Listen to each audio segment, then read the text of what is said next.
Hello everyone and welcome back to my channel and welcome back to my Game of Thrones Legends mobile game content.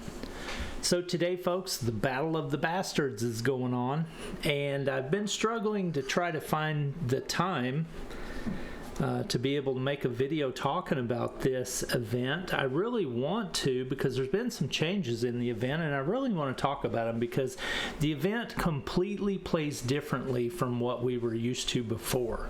Used to, it was a whole different ball game because there were completely different teams that were effective in this event. You could pretty much play through the event without even caring about the bleed mechanic. It didn't matter at all. Because the teams that you could craft could just blow through it and you didn't even have to worry about dealing with bleed at all. But they've made some changes to the event and it's definitely different and it is definitely a lot more difficult, I will have to say, in the Treacherous and Kingslayer modes, especially of this event. It is definitely a lot more difficult and people are really struggling with coming up with good teams to be able to get good scores. So I want to talk to you today about some certain teams that I've been talking to people about that are performing well. I have been doing a lot of research on this today from work and I have come up with a lot of different teams that I want to show you that people have shown me that have worked really well and they've gotten really good scores with these teams. So I want to kind of give you a jumping off point to be able to kind of look at your own roster and say, can I build this and can I build that type of thing. So go along with me and let's look at this information. First thing I want to do though is I want to start with the patch notes and I want to talk about the changes as listed so that we can kind of get an idea where we stand on that. So let's go ahead and look at that.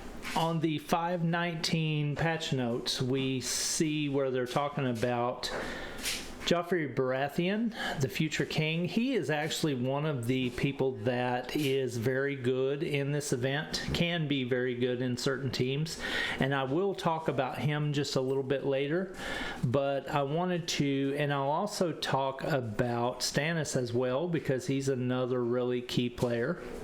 But I want to drop on down to where we get to the actual faction bonus and event differences. Okay, so one of the faction bonuses that actually play into this is not the, never mind, that's not the Free Cities. I got confused with Free Folk there for a second. That is not the one I thought it was. Okay, so let's get down to the event tuning part where they said adjustments are being made to some of our existing events to align them with the success we saw from player participation in Rob's War. Again, they're saying that Rob's War was a great success. I don't agree. I just can't agree. So I'm going to skip over that because I already talked about that in the last video and I don't want to beat a dead horse. But it's talking about general updates to the events. All events have had their difficulty increased. We're definitely seeing that in this one. This will be more pronounced in the Dragon Egg and the Battle of the Bastards event as they previously had a much lower difficulty than that of Rob's War or Assault on Rook's Rest. So that is definitely more pronounced. The difficulty in the Battle of the Bastards event has definitely went up. Event levels will now get more difficult as you progress. All events now award 2 additional tokens upon completion. So that's something that's really cool about the tweaks that they have made to the events is you do have the ability to get some better rewards. So you get more event tokens and some more goodies in the rewards section, and it's really nice to see that they've buffed up the rewards a little bit. So kudos to Zynga on that one. I really appreciate that, and I think the players do appreciate those additional tokens as well. Those are always a good thing because more summons is always something we as players want because obviously we need those heroes to play the game and we need to be able to strengthen them up to have fun. When you have heroes and they're weak and you can't get them stronger, that's no fun. So there you go. A little bit of feedback for you. The end of the battle screen now has more details on how the event was scored, and you can now tap on the score details to see more information. So that's good stuff. Now let's look at the individual section on the Battle of the Bastards. Similar to the Dragon Egg quest, breaking crates, while helpful for removing bleed, wasn't worth the effort for the amount of score they were earning. This again allowed speed to become the dominant strategy for scoring in this event. To address these issues, we've changed the focus of the event to avoiding bleed damage. The following changes were made to accomplish this, and this is funny because what they've said here is they're trying to figure out a way to make speed not the dominating thing to be able to beat this event. And we turn around and you'll see as we talk here in just a minute that players have found a way around this and we're using speed to beat the event anyway. So yeah, that's really funny, but I don't think that was intended. But give it to the players. They're going to figure out a way. No content survives first contact with the players. That's for sure. Crates no longer award points when destroyed. Crates will now grant bleed immunity for 3 turns when destroyed. This effect removes existing bleed. So if you can destroy some chests, you need to. Some crates, you need to do that because it can remove existing bleed and grant immunity. That's going to be important because part of your bonus damage comes from you taking less damage from bleed. So if you can be immune or you can remove the effect before it harms you, then obviously you can score better. So that's going to be important. So try to blow up those crates whenever possible when you actually make gym matches. A lot of times we try to build teams that get around having to make gym matches and just do 0 turn kills, and we'll talk about that here in a minute because people have figured out a way to do 0 turn kills, and I'm gonna spoil that team for you.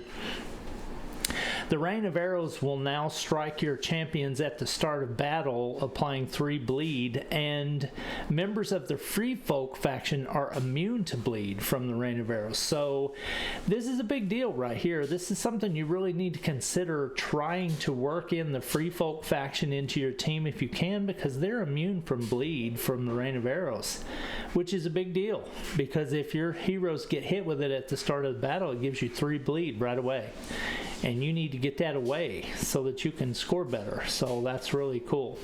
They can still be inflicted with bleed from enemy champions though. Okay, so that's a breakdown of the changes in the event. Some of the major ones are that you now need to try to break chests to get immunity. Free folk are immune to bleed from Rain of Arrows, that type of thing. Those are big deals, so we need to pay attention to those.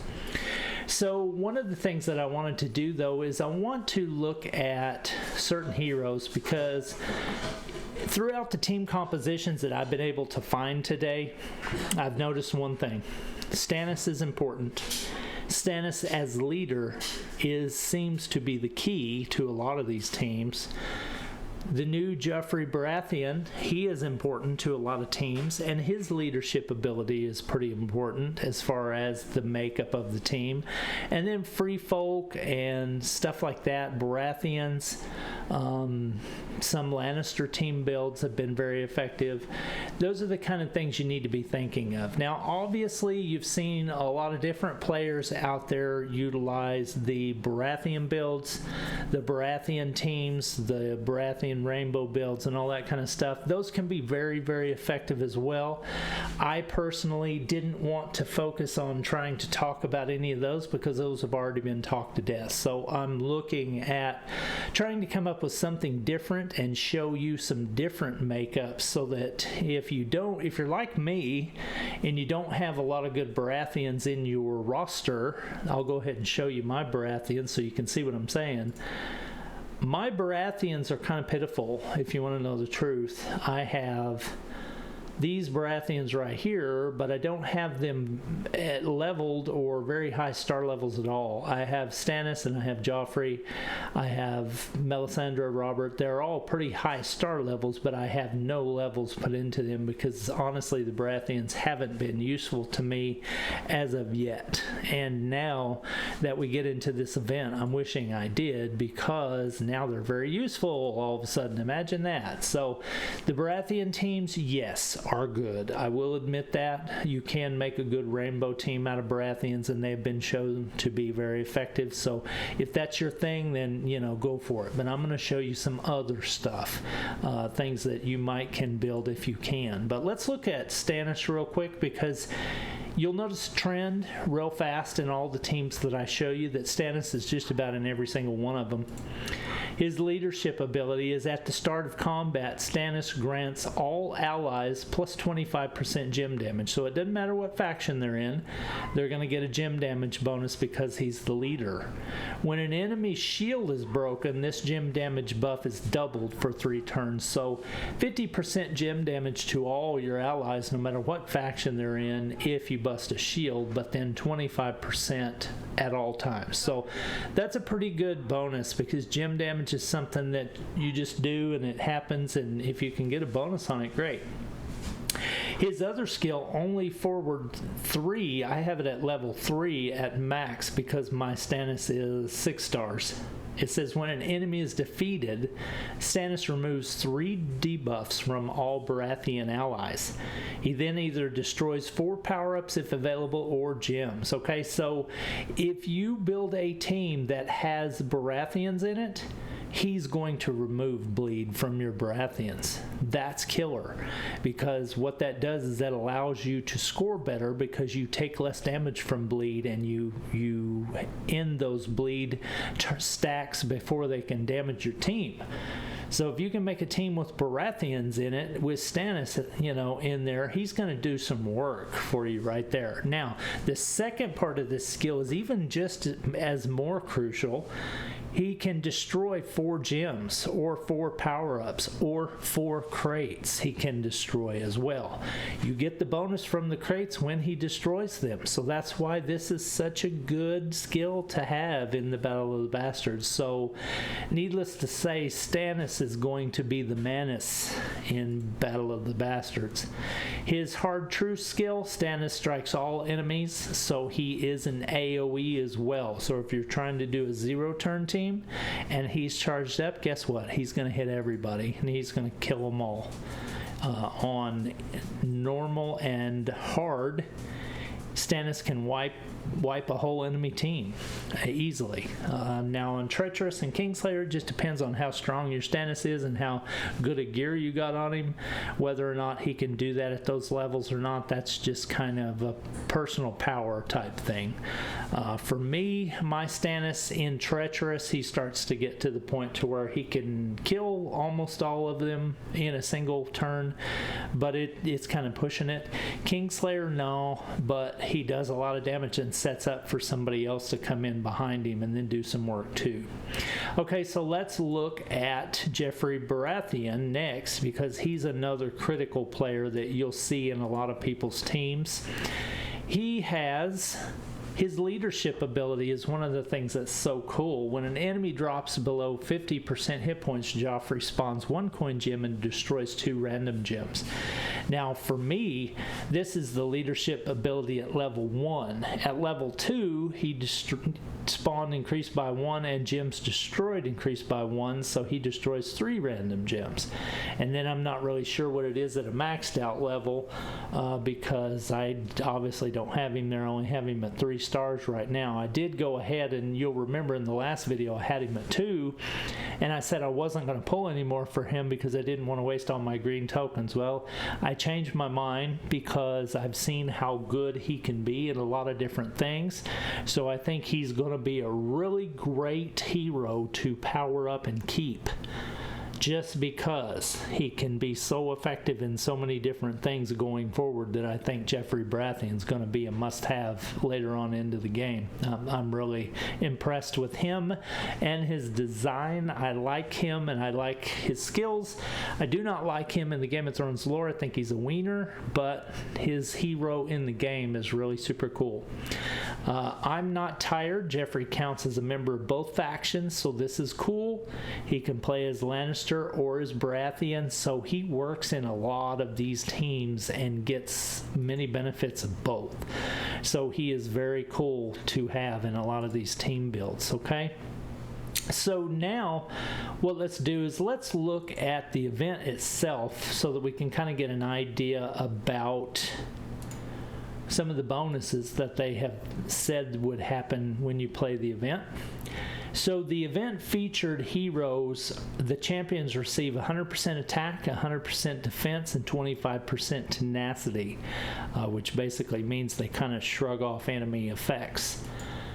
These are the featured heroes, and you'll see that in a lot of people's different team comps that I'm going to show you next of teams that have worked really well for them. You'll see 1-1 a lot.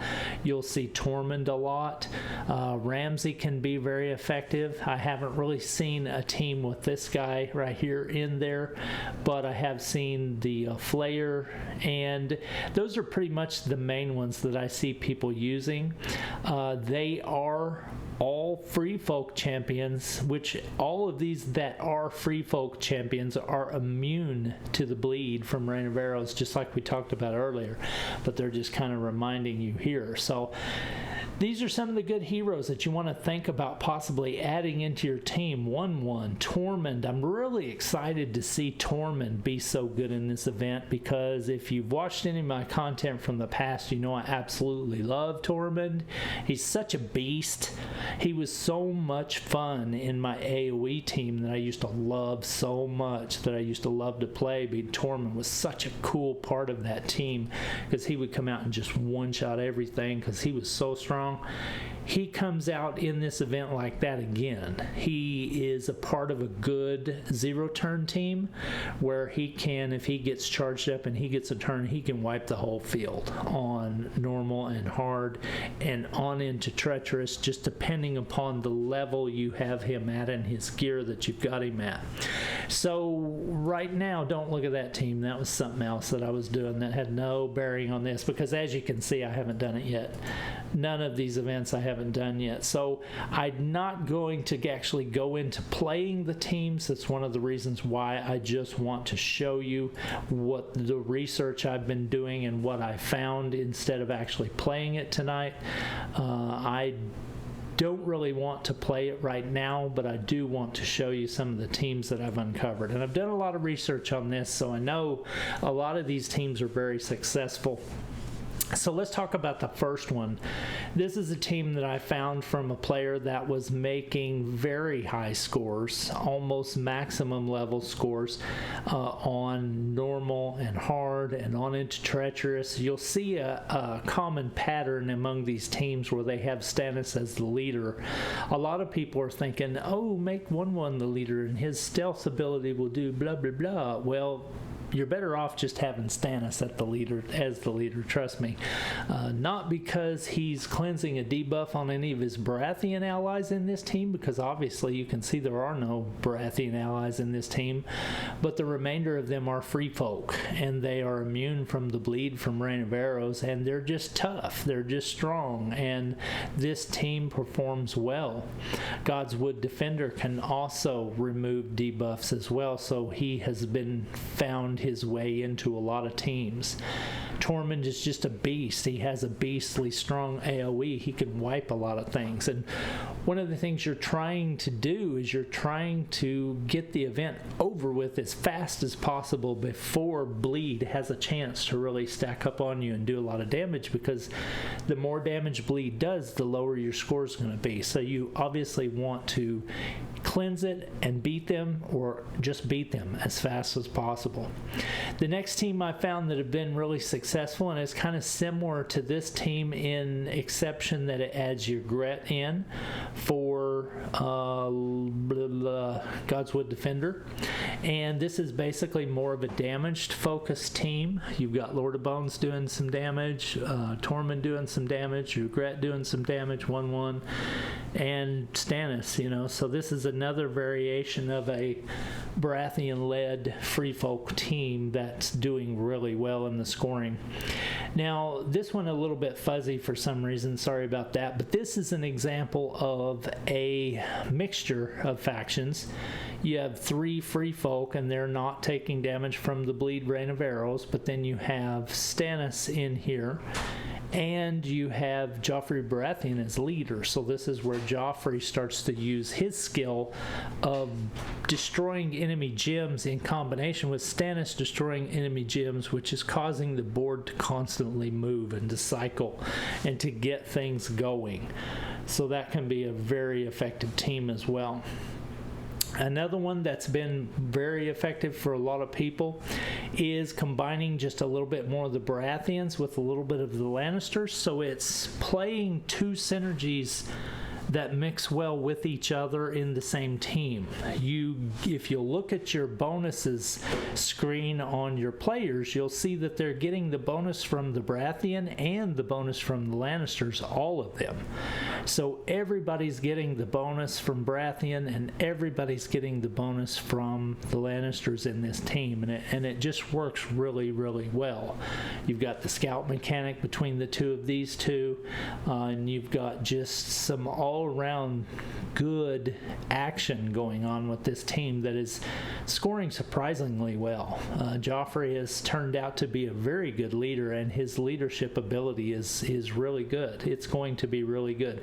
In the absence of a Rhaenyra now, with her leadership ability being nerfed to where it's no longer useful hardly at all, except in the presence of a Targaryen team that applies fire, he's kind of stepped up now to be kind of that leadership ability that we loved so much. So he's going to be someone to watch. You really need to think about putting some effort into Joffrey Baratheon. If you haven't already, I would suggest you do it, because he's going to be a really good player to have around, especially for Crown's Challenge as well, because he's usable in 2 different towers. So one of those characters that really makes a difference.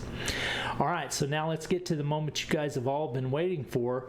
We wanted to talk about some zero turn team that has been actually performing and doing work, and you'll see right here, this is an example of a score that one of my personal friends was able to achieve with this team right here that I'm about to show you.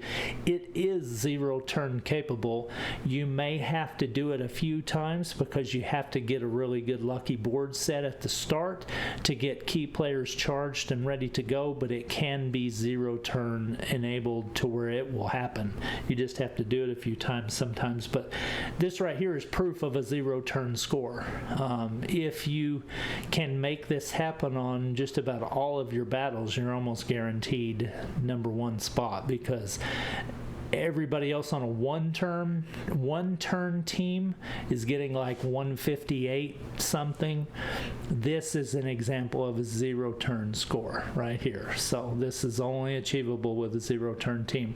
This team right here has been the one that some people have been using for a zero turn team, and it's working. I mean, it's doing its thing, and it's partly due to Jaime Lannister, because as you start the battle, when Jaime is the leader, his ability will go off and it will slay somebody right off the bat. What that does is that allows you to get the board moving, and if you get lucky and you get enough gym matches to where you charge up Stannis or you charge up Tormund, you can do those AoEs that can then wipe the enemy teams. You know, hopefully you get one and you clear the first wave. Second wave, you use the other one, and then your other players are getting charged up to where you can use them too, and you just keep kind of bouncing back and forth, not making gym matches, so that you can actually just finish the battle with hero skills. And it is possible, because this is what he used to get this, so I know that it works.